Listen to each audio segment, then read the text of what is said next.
नमस्कार दोस्तों। आज मैं आपको सुनाने जा रही हूँ अमीर पिता ने नक्सड़ी बेटी को सीधे रास्ते पर लाने के लिए ऐसा क्या काम किया कि बेटी की होश ठिकाने आ गई। रिचार्ज काफी खुश दिख रही है, मानो मनोज में पंछी उड़ान भर रहा हो, जिसे किसी बात की ना चिंता हो ना कोई बंदिश हो। काफी आजाद ख्यालों की एक आधुनिक विचारों वाली लड़की थी। उसकी परवरिश पिता ने बड़े लाड प्यार से हुई थी। जन्म के कुछ दिनों बाद ही माँ ने उसका साथ छोड़ दिया। पिता ने माँ बाप दोनों बनकर रीचा की परवरिश की। रीचा के घर में पैसों की कोई कमी ना थी। नौकर चाकर, गाड़ी बंगला सब कुछ था। भला की खूबसूरत थी। एकदम अपनी माँ पर गई थी। ऊपर से इकलौती संतान थी। लाड प्यार ने उसे काफी जिद्दी बना डाला था। जिस चीज की जिद करती उसे हासिल करके ही मानती। पिता भी उसकी जिद के आगे हार मान जाते और उसकी जिद को पूरा करने की कोशिश करते। आज उसके जन्मदिन के जश्न की तैयारी चल रही थी। आज वह 18 साल की पूरी होने जा रही थी। शाम का समय था। पूरा घर दुल्हन की तरह सजा हुआ था। शाम के समय केक काटने की तैयारियां चल रही थी। सभी लोग रीचा के आने का इंतजार कर रहे थे। पिताजी काफी तैयारी में लगे थे। सभी मेहमानों से आज रीचा को मिलाने वाले थे। तभी ऊपर के कमरे से रीचा ऐसे सजे हुए निकली मानो धरती पर चांद की चांदनी चारों दिशाओं में अपना प्रकाश फैला रही हूँ। उसके चेहरे की अब तो छवि खुद ब खुद बिखर रही थी। सभी की नजरें ना चाहते हुए भी उसी की तरफ केंद्रित हो रही थी। रीचा के पिता तो उसे देखते ही उसकी माँ की यादों में खो गए। आज रीचा एकदम अपनी माँ की छवि सी लग रही थी। ना चाहते हुए भी उनकी आंखों से आंसू रुकने का नाम नहीं ले रहे थे। आज सब कुछ पास में था, बस एक रीचा की माँ की कमी उन्हें सता रही थी। पर ईश्वर की मर्जी के आगे किसी की नहीं चलती है। नन्ही सी बच्ची की खातिर उन्होंने अपना पूरा जीवन बस की यादों में और रीचा के पालन पोषण में बिता दिया। रीचा के पिता को अब रीचा के लिए एक ऐसी शादी की तलाश थी जो कि उनके व्यापार को भी संभाल ले और रीचा के नाच नखरे भी उठा सके, जिसके साथ रीचा खुश रह सके। मनोज नाम का एक लड़का रीचा के पिता के ऑफिस में काम करता था, जो कि रीचा की तरह काफी खूबसूरत, बहुत ही संस्कारवान एक गरीब परिवार से ताल्लुक रखता था। आज रीचा के पिता ने इस जन्मदिन की पार्टी पर अपने सभी स्टाफ को निमंत्रित किया था। पार्टी काफी बड़े लोगों की थी, इसलिए उसी के अनुसार लोगों की साज सजा और रीचा के लिए महंगे महंगे उपहार लिए सभी वहां उपस्थित हुए। किंतु मनोज अपने सीधे साधे वेशभूषा में आया और साधारण सा गिफ्ट लिए हुए था। किंतु पिताजी ने उसका स्वागत इतने खास तरीके से किया कि सारे मेहमानों के बीच हुआ खास बन गया। वह काफी शालीनता ने उसके जीवन को और भी खास बना दिया। रीचा से भी पिताजी ने मनोज का परिचय करवाया। किंतु रीचा अपनी खूबसूरती और पैसों के आगे किसी को कोई महत्व नहीं देती थी। तो मनोज कौन थे? इस बात का मनोज पर कोई प्रभाव नहीं पड़ा। इंसान की पहचान उसकी सीरत से नहीं, कीरत से खुद पे खुद हो जाती है। बस काबिलियत होनी चाहिए। अपने सारे मेहमानों से मनोज को रीचा के पिता ने मिलवाया। शाम काफी रंगीन हो चल रही थी। चारों तरफ जाम पर जाम लग रहे थे, किंतु मनोज का शराब से दूर तक कोई ताल्लुक ना था। इधर रीचा और उसकी दोस्त पैक पर पैक चला रहे थे। रात की रंगीनियां बढ़ती जा रही थी। लोग खाना खा खा के अपने घर की तरफ जा रहे थे।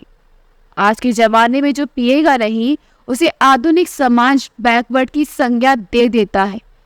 ऐसी संज्ञा मनोज को रीचा और रीचा के दोस्तों ने दे डाली।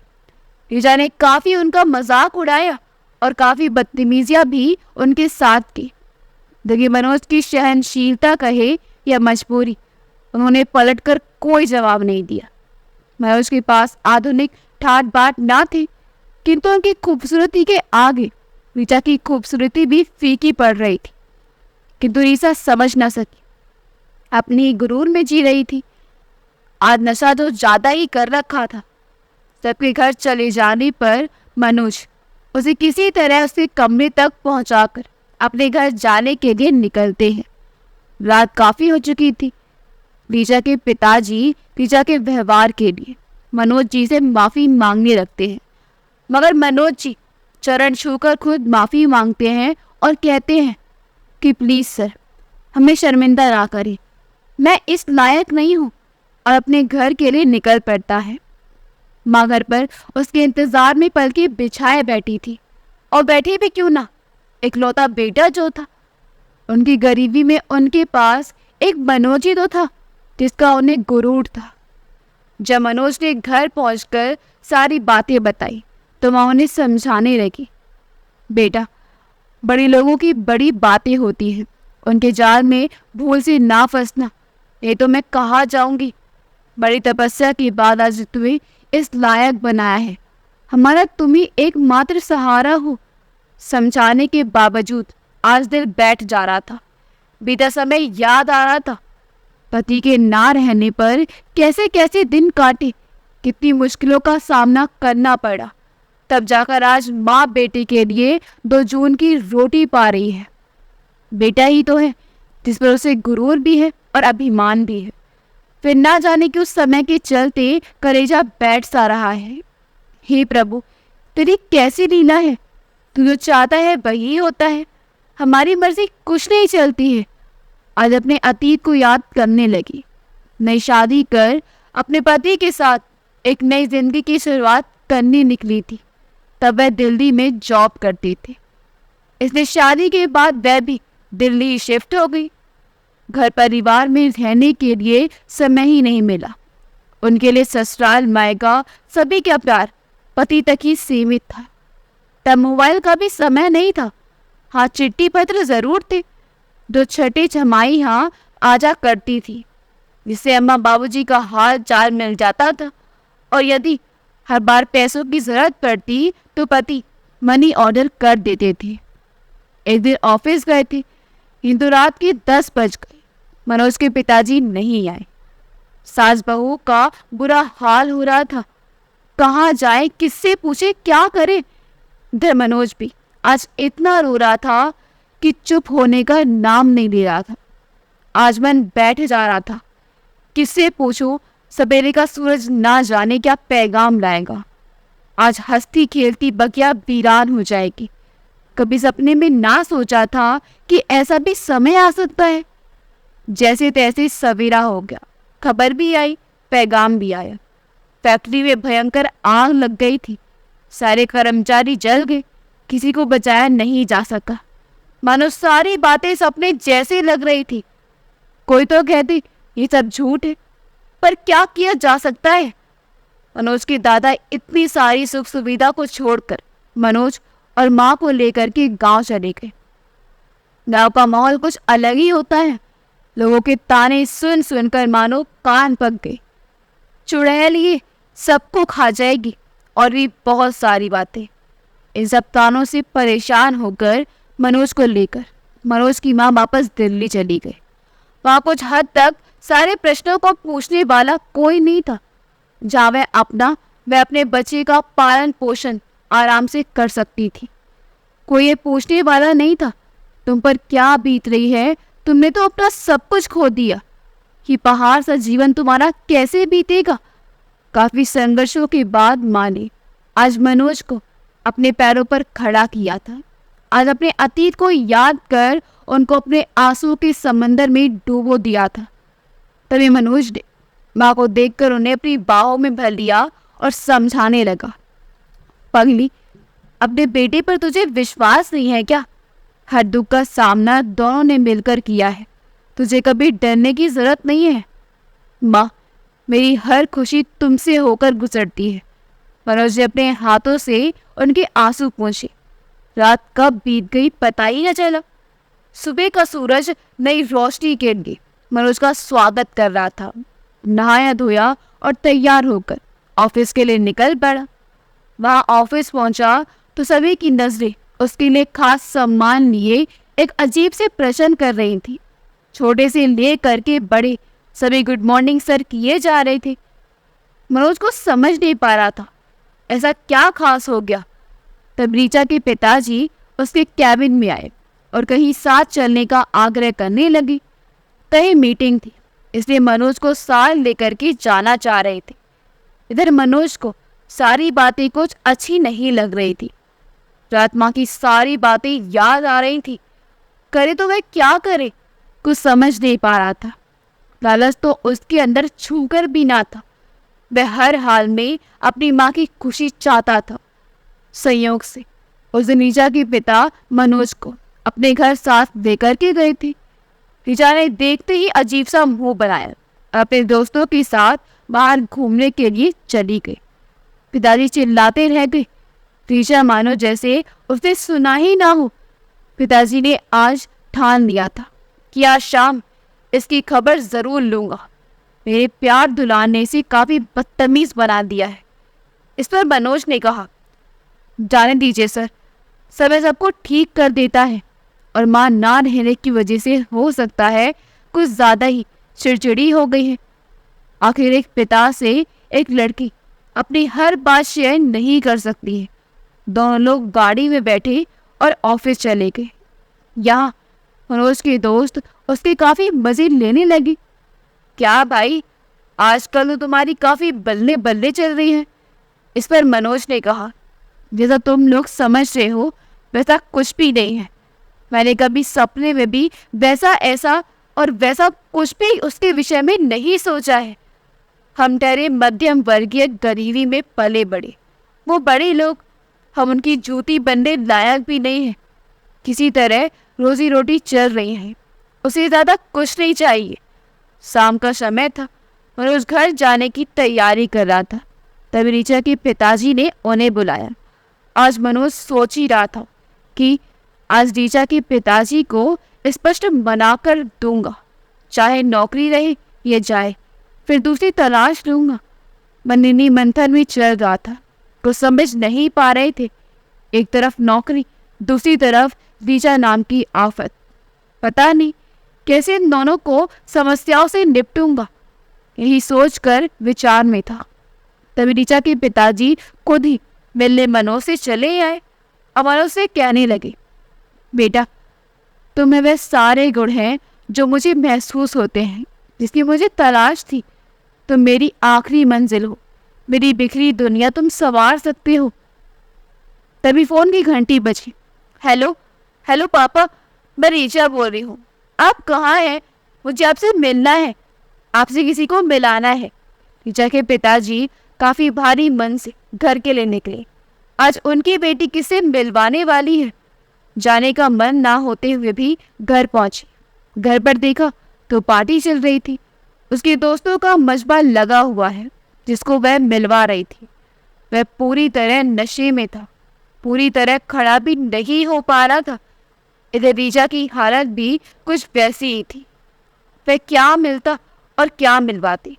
कुछ बोलना शुरू कर रही थी तो भटक जा रही थी।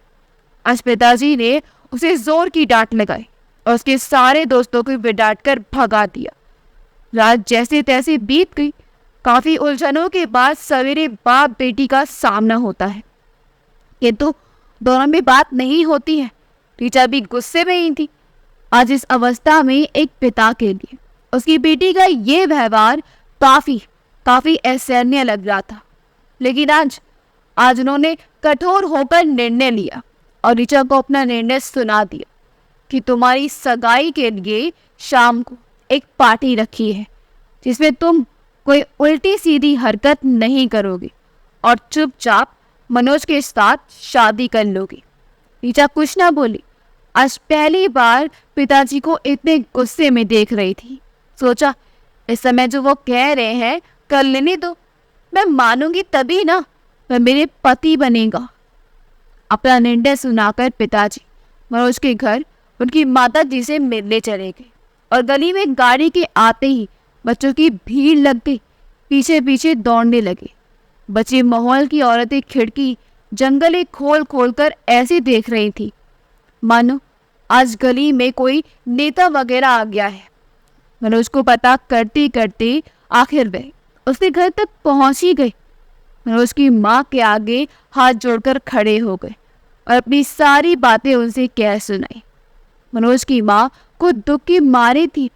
रीचा के पिता की बातों को सुनकर उनकी आंखों में भी पानी भर आया। शांत होकर उन्होंने काफी सोच विचार के बाद मजबूरी में आकर कि अपना सर हाँ में हिला दिया। काफी उपहार मिठाइयाँ अपने साथ लेकर रीचा के पिताजी गए थे। सभी लोग उनकी संपन्नता को देखकर कहने लगे, मनोज की माँ की तो देखो लॉटरी लग गई। बेचारी बड़ा दुख झेलकर आज इस लायक कर पाई थी मनोज को। शाम का समय जैसे तैसे नजदीक आ रहा था। दोनों ओर जोर शोर से तैयारियां चल रही थी। मनोज का मन भी काफी भारी सा था। क्या होने वाला है कुछ समझ नहीं आ रहा है। आज माँ बेटी दोनों मजबूर थी, किंतु अपने ईश्वर पर अटूट विश्वास रखते थे। जो उसकी मर्जी होती है वही करना पड़ता है, उसके आगे किसी की नहीं चलती है। मनोज ईश्वर के फैसले को स्वीकार कर रीचा को अपनी अर्धांगी बनाने के लिए आज निकल पड़ा। बहुत फैसले ऐसे होते हैं जिसे ना चाहते हुए भी कभी करना पड़ता है। जोड़ियां भगवान वही से बना करके भेजता है। रीचा के यहाँ सभी को निमंत्रण नहीं दिया गया था, कुछ खास लोगों को ही बुलाया गया था। रीचा के पिता वर्षों से सजाए अरमान को आज पूरा करने जा रहे थे। फर्क बस इतना था कि उनकी बेटी उनके खिलाफ थी। मनोज और उसकी माँ सगाई का सब सामान ले करके जो उनकी बस का था। घर तो किसी दुल्हन से कम नहीं सजा था। रीचा सुर्ख गुलाबी जोड़े पहने हुए काफी खूबसूरत लग रही थी, मानो कोई अप्सरा धरती पर अपनी खूबसूरती बिखेर रही हो। उधर मनोज भी बेहद खूबसूरत लग रहा था, किसी राजकुमार से कम ना था। जिन्होंने जोड़े को देखा वे अपने आप को कहे बिना रोक ना सके। क्या रब ने बनाई जोड़ी। दोनों सगाई के मंच पर अपने से बड़ों का आशीर्वाद दे रही थी। आज रीचा काफी शांत मन से मन में खुशी दिख रही थी। पिताजी डरे हुए थे कि कहीं मेरी इज्जत की धज्जियां ना उड़ा दे, लेकिन रीचा की खामोशी ने अपनी रजामंदी की मोहर लगा दी। मनोज की माँ भी काफी परेशान थी, लेकिन रीचा के व्यवहार से काफी संतुष्ट हो गई थी और उन्होंने रीचा से कहा कि मेरे पास बेटी नहीं थी, ईश्वर ने आज तुम्हें बहू के रूप में मुझे मेरी बेटी दे दी। ये सुनते ही रीचा उनके गले लग गई और पापा पापा करके रोने लगी। बचपन में माँ को नहीं देखा है, पर आज मुझे मेरी माँ मिल गई है। इस पर अटूट प्रेम की धारा में मनोज और रीचा के पिताजी भी नहाने लगे। तभी किसी ने कहा, शुभ कामों में रोना नहीं चाहिए, चलिए सभी लोग आगे की रस्म करते हैं। आज पार्टी में ना कोई दोस्त थे, ना ही शराब का जाम। आज रीचा अपने होशो हवास में पहली बार एक संपूर्ण परिवार के साथ परिवार का आनंद ले रही थी और एक माँ के प्यार को पहली बार महसूस कर रही थी। एक माँ का जीवन में होने, पूरा परिवार को बांधे रखना, सभी की बराबर देखभाल, एक अकल्पनीय एहसासों का रीचा अपने हृदय में बसा रही थी। उसे आज एहसास हो रहा था, पिताजी ने पैसों से तो सारी आवश्यकताएं पूरी की, किंतु भावनाओं का रिश्ता तो एक स्त्री ही बनाती है। दिन भर की भागम भाग और पैसे कमाना पुरुष का कार्य होता है, किंतु उस पैसों को सदुपयोग कैसे करना है एक स्त्री ही जानती है। ईश्वर भी स्त्री के बिना अधूरा है। भगवान को भी अर्ध नारीश्वर कहा जाता है। बिना माता के उनका भी महत्व नहीं है, किंतु इंसान क्या करे, संजोग और भाग्य हमारे हाथ में नहीं होता है। आज रीचा के पिता को रीचा की खुशी साफ दिख रही थी, मानो ईश्वर ने उन्हें परिपूर्ण कर दिया हो। रीचा ने मनोज जी से अपने व्यवहार के लिए क्षमा मांगी। दोनों परिवार काफी घुल मिल गए और अगली तारीख में विवाह निश्चित कर दिया गया। रात काफी हो गई थी। अब मनोज और उसकी माँ घर जाने लगी। रीचा ऐसे लिपट गई मानो कोई दूध मोही बच्ची अपनी माँ को ना छोड़ना चाहे। मारे मजाक में कह दिया, अब हम देव नहीं करेंगे, दुल्हन जल्दी ले जाएंगे। सबके जाने के बाद रीचा अपने पिता की तरफ देखती है और उनकी गली लग जाती है। पिता बेटी दोनों की आंखों से आंसू का सैलाब उमड़ने लगता है। रीचा को तो ऐसा लग रहा था कि आज बरसों बाद अपने पिता के गले लग रही हो वो। पिताजी, मुझे माफ कर दीजिए। अब तक मैं काफी छोटी थी, मगर अब बड़ी हो गई हूँ। इधर मनोज और उसकी माँ भी घर पहुंचकर रीचा और उसके पिता की चर्चा कर रहे थे। मनोज को रीचा के बदले स्वभाव पर विश्वास नहीं हो रहा था। उसे उसका एक नाटक लग रहा था। ये इंसान एकाएक कैसे बदल सकता है? जो लड़की इतनी नफरत करती हो वह इतना सामान्य व्यवहार कैसे कर सकती है? फिर भी ईश्वर को सब कुछ सुपुत्र करके उस पर छोड़कर दोनों माँ बेटे सोने चले गए।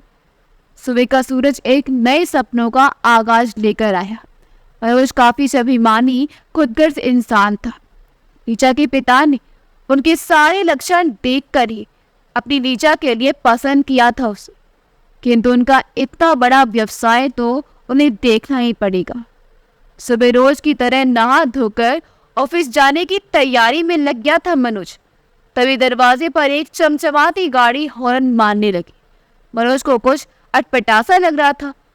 बाहर गेट खोलकर जाकर देखा तो पता चला कि रीचा के पिता ने उन्हें ऑफिस जाने के लिए गाड़ी भेजी थी। वह काफी असमंजस में था, लेकिन माँ ने समझा बुझाकर ऑफिस के लिए भेज दिया। यह ऑफिस के सारे कर्मचारी गेट पर फूलों से स्वागत करते हुए मिले। मनोज को अपने साथ हो रही हर घटना एक सपना सा लग रहा था।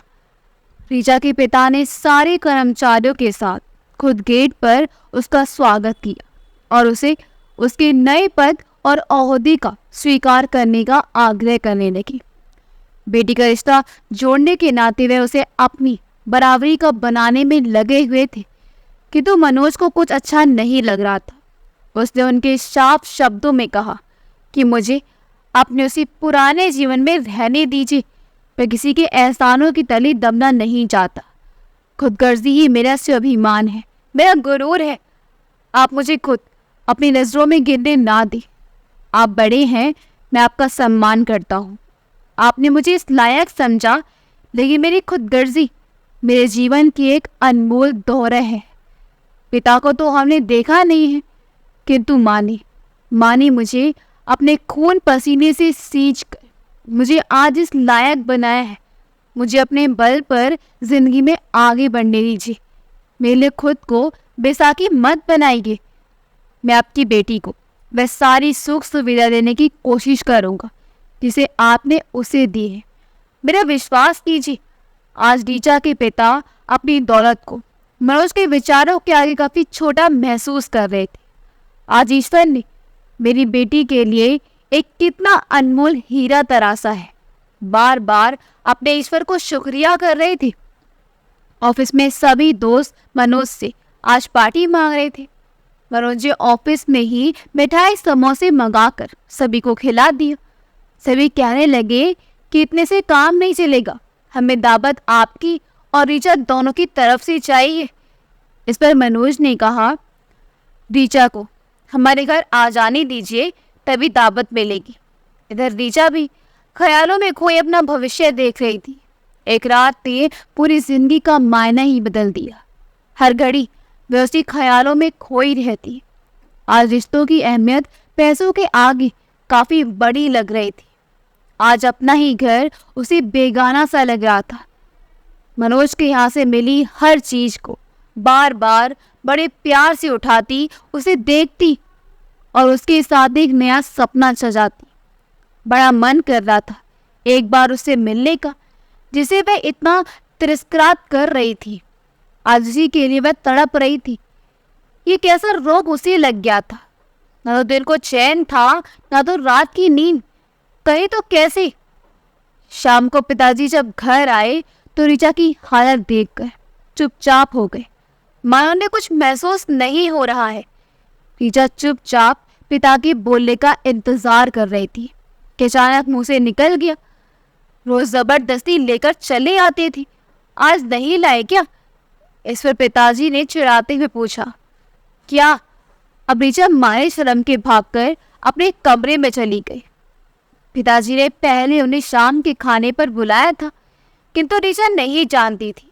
बाहर गाड़ी का हॉर्न बजते ही दौड़ी दरवाजे पर गई और मनोज को देखते ही शर्माकर फिर से अपने कमरे में चली गई। इंतजार कर रही थी कि पिताजी बुलाएंगे तभी आऊंगी। सबके जाने के बाद ऋचा अपने पिता की तरफ देखती है और उनके गले लग जाती है। पिता बेटी दोनों की आंखों से आंसुओं का सैलाब उमड़ने लगा। ऋचा को तो ऐसा लग रहा था कि आज बरसों बाद अपने पिता के गले लग रही हो। आज शाम काफी हसीन लग रही थी। मायाचरण की ऋचा नजरें चुरा रही थी, कहीं मनोज ना देख ले। मनोज भी ऋचा की खूबसूरती को चांद की तरह छुप छुप कर दीदार किए जा रहा था। पिताजी ने समय का तकाजा देखते हुए कुछ पल दोनों को एक दूसरे को समझने के लिए छोड़ दिया। आज वे काफी खुश दिख रहे थे। आज उन्हें अपनी बेटी के लिए चुने गए रिश्ते पर काफी गर्व महसूस हो रहा था। बार बार मन ही मन में प्रभु को धन्यवाद करती तो कभी ऋचा की माँ की फोटो के आगे जाकर कुछ बातें उनसे भी करनी थी। अब चिंता बस विवाह की तैयारी की थी, जैसे भी संपन्न हो जाए बिटिया के हाथ जल्द से जल्द पीले कर दूं तो बस हमारी जिम्मेदारी खत्म हो जाए। खाना पीना खत्म हुआ। अब मनोज पिताजी के पैर छूकर जाने लगा। सभी लोग मनोज को छोड़कर गेट से वापस अपने कमरे में गए। तभी अचानक पिताजी को दिल का दौरा पड़ गया। ऋचा ने तुरंत मनोज को फोन लगाया कि कहीं दूर ना निकल जाए, वह अकेले कहाँ लेकर जाएगी। ऋचा का फोन मिलते ही मनोज वापस चले आए और पिताजी को जिले के बड़े अस्पताल लेकर गए। वहां तुरंत पहुंचते ही डॉक्टर ने उन्हें आईसीयू में एडमिट कर दिया और जांच की सारी प्रक्रिया शुरू कर दी। उनको होश ना था। बेहोशी की हालत में भी वो मुंह से मनोज और ऋचा के ही शब्द निकल रहे। हालत काफी सीरियस लग रही थी। ऋचा की आंखों से आंसू ऐसे बह रहे थे मानो कोई नन्हा बच्चा बिलाप कर रहा हो। उसे कुछ समझ में नहीं आ रहा था। आज पिताजी का लिया गया निर्णय समझ में आ रहा था कि उन्होंने मनोज को क्यों चुना है। आज साथ ना कोई दोस्त था ना ही कोई पड़ोसी थे। आज मनोज और ऋचा ही थे। प्रभु, हमारे जीवन में कैसे कैसे फैसले लेते हैं।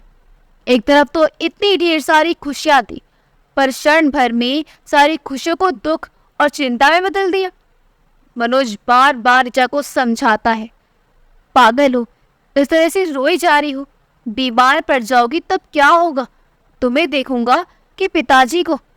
तभी याद आया माँ भी तो घर पर घबरा रही होगी, चलो पहले उसे एक बार फोन करके बता देते हैं। ये तो सारी रात सोएगी नहीं। रात के 12 बज रहे थे। सोचा इतनी रात को फोन मिलाऊं या नहीं, कितनी बातें दिमाग में आती। फिर काफी सोचने के बाद उन्होंने फोन लगाया। माँ भी उसका इंतजार ही कर रही थी। घबराकर पूछा, बेटा कहाँ हो, क्या हाल चाल है, कब आओगे, क्यों नहीं आया। कितने सारे प्रश्न एक साथ पूछने लगी। मायती मीनान रखो, मैं सुबह आ जाऊंगा। इस समय ऋचा के पिताजी की तबीयत थोड़ी खराब हो गई है, इसलिए मुझे रुकना पड़ा। माँ इतना तकलीफ झेल चुकी थी। काफी धीरता से कहा, अच्छा ठीक है, तुम दोनों का ख्याल रखो, मेरी चिंता मत करना। मैंने खाना खा लिया है और सोने जा रही हूँ, सब ठीक है, कहकर फोन रख दिया। इधर ऋचा अपने आप को काफी अकेला महसूस कर रही थी। पिता के साथ बिताया बचपन आंखों के सामने घूमने लग रहा था। पिताजी ने कभी किसी चीज की कमी ना रखी जिंदगी में। पहली रात डांटा भी तो उसकी बढ़ती बदतमीजियों के नाते। तभी उसके ख्याल टूटे जब डॉक्टर ने कहा, मरीज के साथ कौन है। अभी ऋचा बोलने को ही थी कि मनोज बोल उठा, डॉक्टर साहब मैं हूँ। क्या हाल है, आप पिताजी कैसे हैं, क्या हम उन्हें देख सकते हैं। डॉक्टर ने कहा, 24 घंटे हम कुछ नहीं कह सकते हैं, हालत काफ़ी क्रिटिकल है। किसी तरह सुबह का सूरज निकला। ऋचा ना जाने कब मनोज के कंधे पर सिर रखकर सो गई, उसे पता ही नहीं चला। इधर मनोज की भी आंखें लग गई थी नींद टूटी तो रीचा को इतने करीब देखकर उसकी नींद को तोड़ना ना चाह, चुपचाप उसे देखता ही रह गया कि वाकई ईश्वर ने इतना खूबसूरत हीरा उसी के लिए चुन रखा था। सोने में भी मृग नैनी आवा फैला रही है। उसका मायूस चेहरा भी दमक रहा था। तभी नर्स की एंट्री होती है। मनोज जी, आपके पिताजी को होश आ रहा है, एक बार जाकर मिल लीजिए। नर्स की बातें सुनते ही रीचा की आंखें भी खुल जाती हैं। जब अपनी स्थिति देखी तो काफी सकुचा गई और धीरे से मुंह से निकल गया, सॉरी मनोज जी, न जाने कब आंखें लग गई, आपने मुझे जगाया क्यों नहीं। चलिए पिताजी की हालचाल लेते हैं। दोनों आईसीयू वार्ड में जाते हैं और रीचा पिताजी के हाथ अपने हाथों में लेते हुए बोलती है, कैसे हैं पिताजी। पिता की आवाज़ नहीं निकल पा रही थी।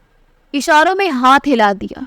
रीचा को देखकर तो उनके आंसू रुकने का नाम नहीं ले रहे थे। रीचा भी पिता को देखकर उनसे लिपट गई।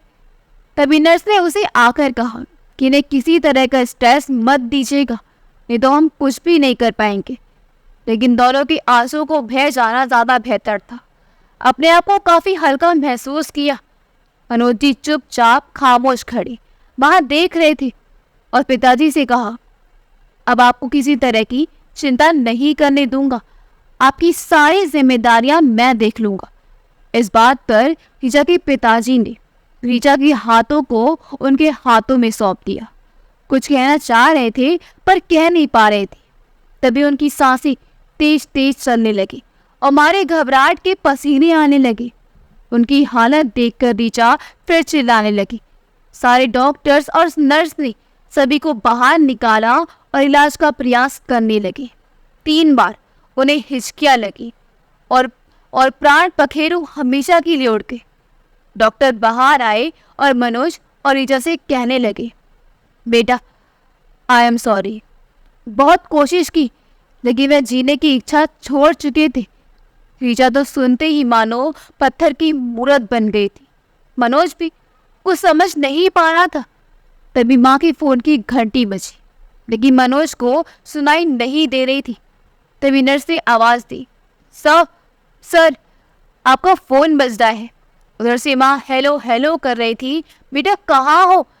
मनोज जी ने कहा, माँ रीचा के पिताजी हमेशा के लिए छोड़कर चले गए हैं हमें। माँ को विश्वास नहीं हो रहा था। अभी तो कल बीमारी बता रहा था, कैसे आज गुजर गए। माँ ने होश आया था और उन्होंने रीचा का हाथ मेरे हाथों में रख दिया। फिर अचानक उन्हें दूसरा अटैक आ गया जिसे वे नहीं बच सके। अच्छा ठीक है, मैं आती हूँ कहकर फ़ोन काट दिया। समझ नहीं आ रहा था कि रीचा को कैसे दिलासा देना है। अस्पताल की सारी औपचारिकताएं भी निभानी थी, तभी लाश मिल पाती। कुछ देर में माँ अस्पताल पहुँच गई। माँ को देखकर रीचा की आवाज़ निकल पड़ी और वह फूट फूट करके रोने लगी। माँ मैं कितनी बड़ी अभागन हूँ। पहले माँ चली गई और अब पिताजी मुझे छोड़कर चले गए। अब मुझे कौन देखेगा, कौन मेरी ज़रूरतों को पूरा करेगा। माँ किसके साथ मैं रूठूंगी, कौन मुझे मनाएगा। इतने सारे प्रश्नों ने मनोज की माँ की भी आवाज़ रोक ना पाई और वह भी उसके साथ फूट फूट कर रोने लगी। कुछ देर बाद रीचा को समझाने लगी, बेटा मनोज सब करेगा, तुम शांत हो जाओ। ना चाहते हुए भी ऐसी परिस्थितियां आ गई कि मनोज रीचा को साथ लेकर उसके घर गया। वहाँ पिताजी के अंतिम संस्कार की तैयारी करवाई और रीचा के हाथों से ही मुखाग्नि दिलवाए। सारे क्रियाक्रम विधि विधान से संपन्न करवाए गए। माँ बेटी वहीं रुक गई। रीचा को अकेला छोड़कर कैसे जाती। माँ काफ़ी परेशान थी। अब कुछ समय बीतेगा तभी दोनों की शादी करवाऊंगी, नहीं तो लोग तरह तरह की बातें करेंगे। किस किस को जवाब देते रहेंगे हम। रीचा ना ज़्यादा बोलती, न कमरे से बाहर निकलती, ना कुछ खाती और ना ही पीती। पिता की यादों को भुला नहीं पा रही थी वो। रीचा आज एकदम अकेली हो गई है। एक अनजान रिश्ता मनोज का, जिसे वह अभी ठीक से जान भी नहीं पाई। खुशियाँ आने से पहले ही वह पिता के दुख के सागर में डूब गई। क्या खुद को समझा पाएगी?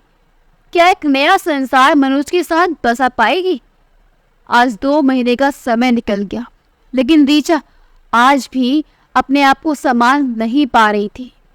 माँ ने काफी समझा बुझाकर दोनों की शादी की तारीख निश्चित कर दी थी और कहा कि रीचा के पिता की अंतिम इच्छा थी, रीचा की शादी से पूरा करने की तैयारियों को जल्दी करूंगी।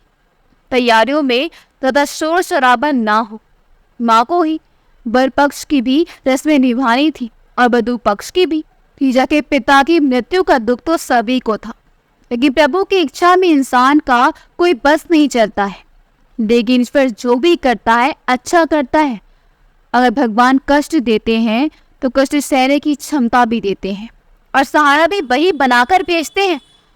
मनोज और माँ ने रीचा को कभी अकेला नहीं छोड़ा, परछाई की तरह हमेशा उसके साथ रहे। इतने दिनों में शादी ना होने की वजह से लोगों में कई तरह की बातें होने लगी, लेकिन किसी बात की चिंता उन्होंने नहीं की। ये समाज वगैरह रिश्ते में बंधी लोगों के विषय में तरह तरह की बातें करता है, क्योंकि ये हम और आपसे बना समाज है। मनोज की माँ ने रीचा और मनोज के विवाह की सारी तैयारियां कर ली थी। आज दोनों को हल्दी लगाने की तैयारियां चल रही थी। संगीत समारोह जारी था। पहले हल्दी मनोज को लगी, फिर वही हल्दी रीचा को लगने लगी। इस प्रकार हल्दी की रस्म पूरी हुई और फिर मेहंदी की तैयारियां चलने लगी। सहेलियां कह रही थी कि मेहंदी जितनी ज़्यादा चढ़ेगी, दोनों में प्यार की मिठास उतनी ज़्यादा रहेगी।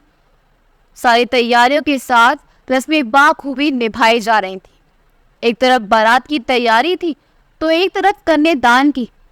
मनोज के दोस्त और मनोज बारात लेकर के रीचा के यहाँ जाने की तैयारी करता है और फिर विवाह की रस्में होती हैं और फिर माँ द्वारा कन्यादान की रस्म होती है और फिर विदाई की रस्मों को निभाकर शादी पूरी की जाती है और अपने ही घर में रीचा को दुल्हन के रूप में मनोज रस्म के तौर पर ले जाता है। इस तरह दोनों का विवाह संपन्न होता है। ससुराल चाहे मायका, दोनों तो उन्हीं का है। दोनों को मिलकर आज अपनी नई गृहस्थी की शुरुआत करनी है। रीचा आज अपने नए जीवन में प्रवेश कर रही थी। मनोज का साथ पाकर के वह मन ही मन धन्य हो रही थी। उसने सपने में भी नहीं सोचा था कि उसे इतना अच्छा प्यार करने वाला साथी मिलेगा जो उसकी खुद से ज्यादा देखभाल करेगा। ईश्वर यदि कुछ लेते हैं तो उससे ज्यादा की व्यवस्था करते हैं। माँ ने उसे कभी सास का एहसास भी नहीं होने दिया। माँ से बढ़कर प्यार दिया। परिस्थितियां बहुत बिगड़ी, पर माँ और मनोज का साथी था जो आज उसके जीवन को फिर से खुशियों से भर दिया। अगर आपको हमारी कहानी अच्छी लगी हो तो हमारे वीडियो को लाइक करें, शेयर करें और हमारे चैनल योगी वॉइस को सब्सक्राइब कर दें। मिलते हैं अगली वीडियो में। आपका बहुत बहुत धन्यवाद।